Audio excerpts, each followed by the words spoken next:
Mesure envisagée par le gouvernement, la rémunération des fonctionnaires au mérite. Quels seraient les critères retenus? Isabelle Marie et Guillaume Aguerre se sont rendus à Romans-sur-Isère, dans la Drôme, une commune qui expérimente ce dispositif depuis 1 an pour les employés municipaux. Romans-sur-Isère, 34 000 habitants, plutôt satisfaits de vivre ici, pour ceux en tout cas rencontrés ce jour-là. Je pense qu'il fait bon vivre à Romans.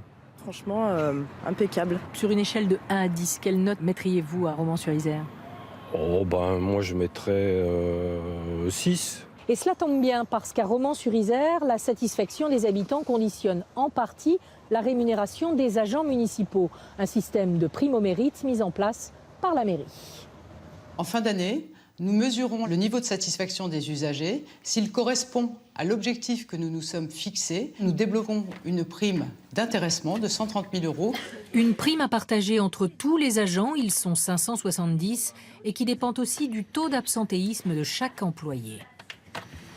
On tolère jusqu'à une absence. Après, ça devient dégressif.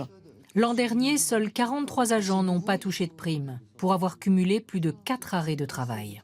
Le résultat le plus intéressant, c'est la baisse en termes de fréquence des petites absences. Puisqu'une absence on va dire de 15 jours, 3 semaines, 1 mois, elle peut s'anticiper. Par contre, une succession de petites absences, c'est ce qui est pénalisant pour l'activité du service public.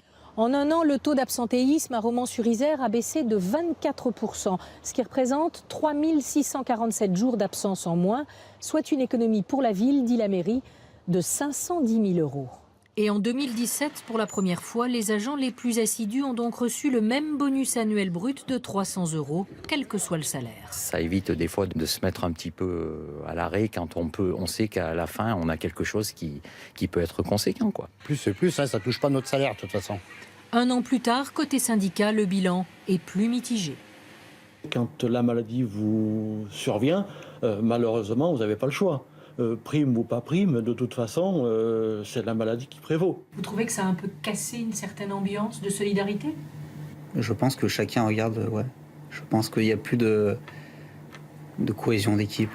À Romans-sur-Isère, la mesure sera reconduite cette année.